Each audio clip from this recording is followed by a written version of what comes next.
Ясин сүресі 36 аят. Сондай пәк Алла жерден өсетін барлық нәрсені жұп-жұбымен жаратты. Олардың өздерінде және олардың білмегендерінде. Яғни бүгінгі таңға дейін белгісіз болған, біздерді қоршаған, көзге көрінбейтін ағзалардың тіршілік етуі. Ан-Нахл сүресі 8 аят.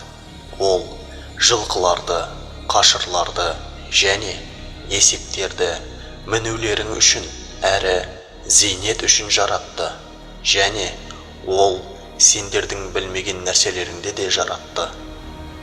Құрандағы аталмыш аяттар біздерге қандай да бір көзге көрінбейтін, белгісіз әлемнің тіршілік етуі жайлы хабарлайды. Құран түсірілген уақыттарда адамдар бұл әлемнің бары жайлы білмеді. Ең алғаш микроскоп ойлап табылған кезде өте бай микро әлемнің тіршілік етуі анықталды.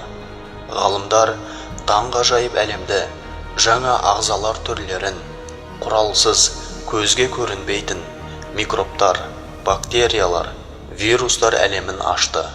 Құранда осыдан 14 ғасыр бұрын хабарланған бұл тірі ағзалардың тіршілік етуі жайлы адамдар тек 20 ғасырда ғана білді. Қасиетті Құранда бір жасушалы жаратылыстың құралсыз көзге көрінбейтін микро ағзалардың бар екенін меңзейтін басқа да аяттар бар. Сәбә сүресі 3 аят. Қарсы болғандар бізге қиямет келмейді деді. Айт, олай емес. Көместі білетін Раббыма ант етемін. Әлбетте, сендерге ол мезгіл келеді. Көктерде де, жерде де, тіпті тозаңның түйірінің салмағындай нәрсе болсын, одан тасаланбайды. Мейлі, одан үлкені де, мейлі, кішкенесі де. Мұның барлығы айқын кітапта бар. Юнус сүресі 61 аят.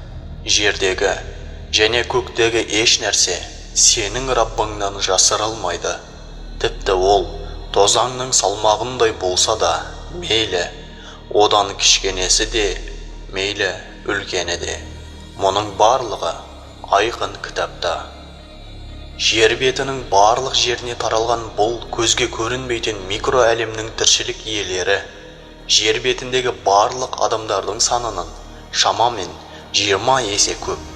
Көзімізге көрінбейтін микро ағзалардың бірлестігі микробтардан, бактериялардан, вирустардан, ашытқы саңырау құлақтардан, зеңдерден және мүктерден құралған. Бұл микроскопиялық тірі ағзалар жердегі өмір үйлесімділігі мен экологиялық тепе-теңдіктің маңызды элементтері болып табылады. Мысалы, азот алмасу.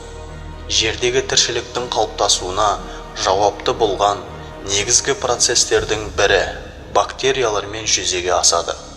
Ал жерде жасырылған саңырауқұлақ жіпшесі өсімдіктерге топырақтардан минералдарды алуға көмектесетін ең маңызды элемент.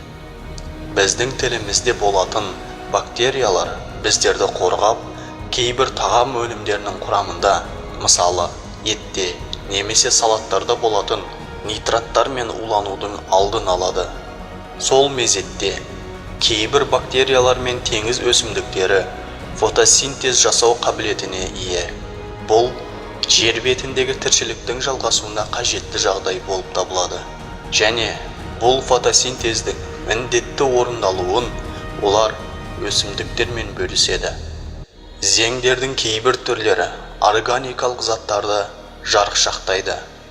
Және өсімдіктер одан қоректеніп, өсімі үшін қажетті заттар алуға болатын жағдайға дейін оларды өңдейді. Жердегі тіршіліктің жалғасуына қажетті 100 мыңдаған микроскопиялық ағзалар жайлы білім тек арнайы техникалық құралдардың көмегімен ғана мүмкін болды.